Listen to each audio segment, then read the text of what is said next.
This Christmas time of year is a wonderful time for families to gather together around the little Christmas tree and to share a time of love, appreciation, fellowship.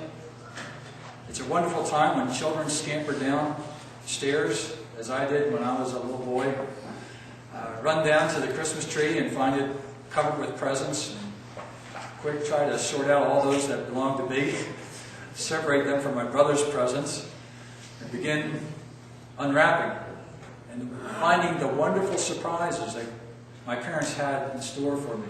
I had many wonderful Christmas gifts growing up. G.I. Joe, which if I still kept that G.I. Joe doll, I'd probably be rather wealthy right now.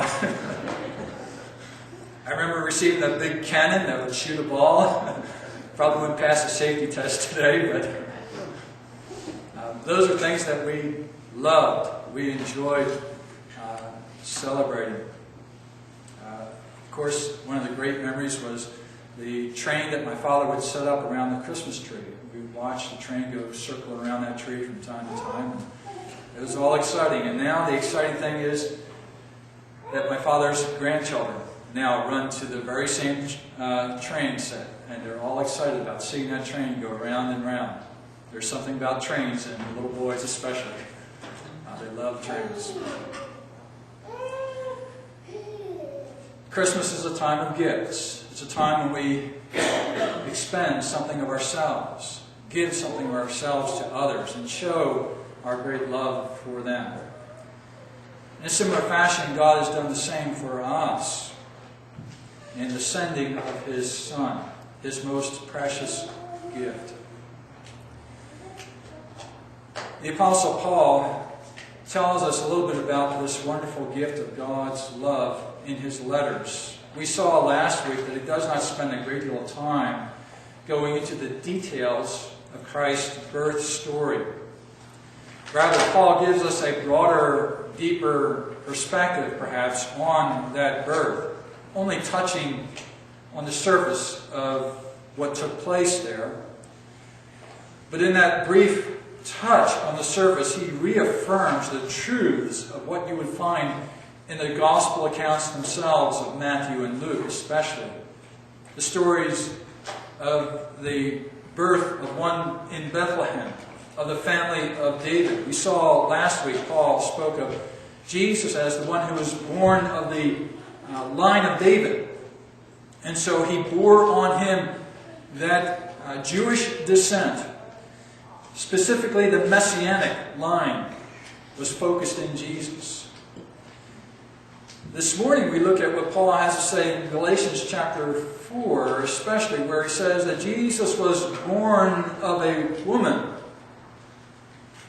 And while the language does not outright tell us that Jesus was born of the virgin, it nonetheless is certainly consistent with what Matthew and Luke would say with regard to his birth.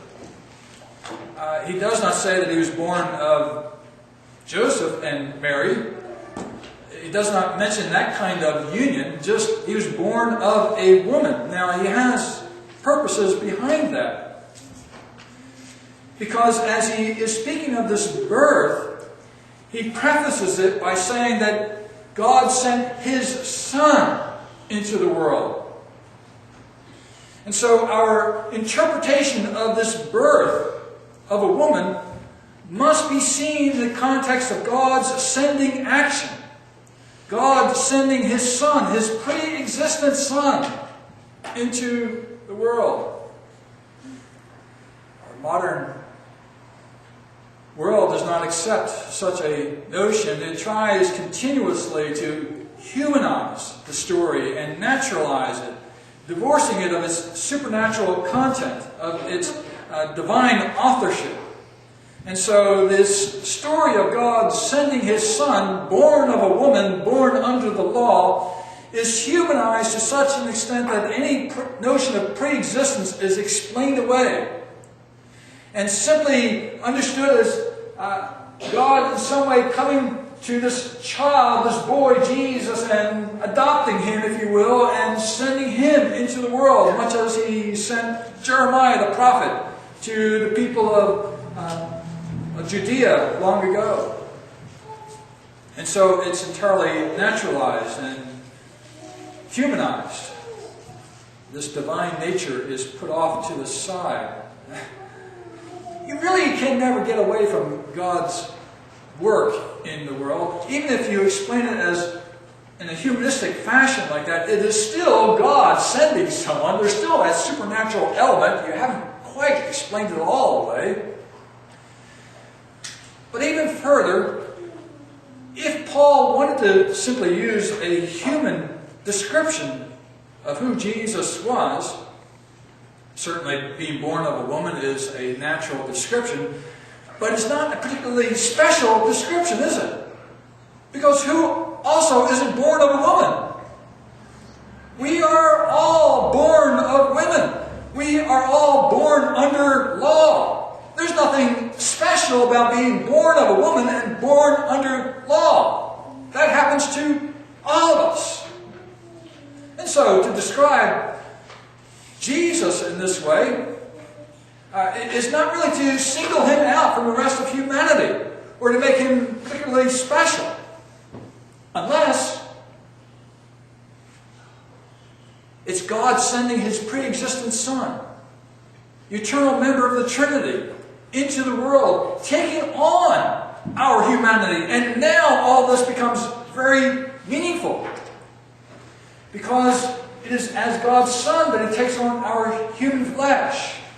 It is as God's Son that he is born of a woman, born under the law. And so he elevates and transforms that experience. If Paul simply wanted to say that God was with Jesus in a unique and special way that far surpassed what you would find in most other folks, he might say that God sent his Son, baptized by John the Baptist, and equipped with a wide variety of spiritual gifts. A very eloquent spokesman, a very noble character. That would get more at his mission, if you will, as a religious leader. But Paul takes us a step back and says, God sent his Son, born of a woman, born under the law. And that language, to my mind, inescapably points us to God's sovereign work of sending his pre-existent Son into the world, clothing him with flesh. Now, this language is, first of all, not unique to this text in Paul's writings. In Romans chapter 8, verses 3 and 4, Paul also speaks of how God sent his Son because the law was ineffectual or weak in bringing us to a saving knowledge of God and to a right relationship with God. And so what the law could not do, God did by sending his Son.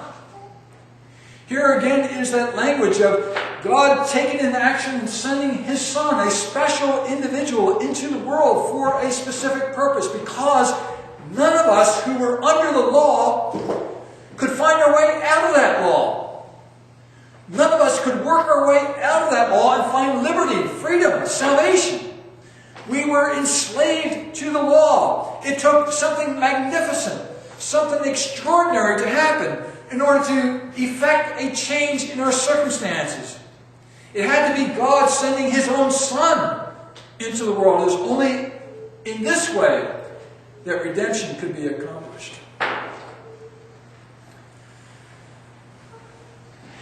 It is necessary for our salvation and is at the heart of the Christian faith to assert that God sent his pre-existent Son into the world.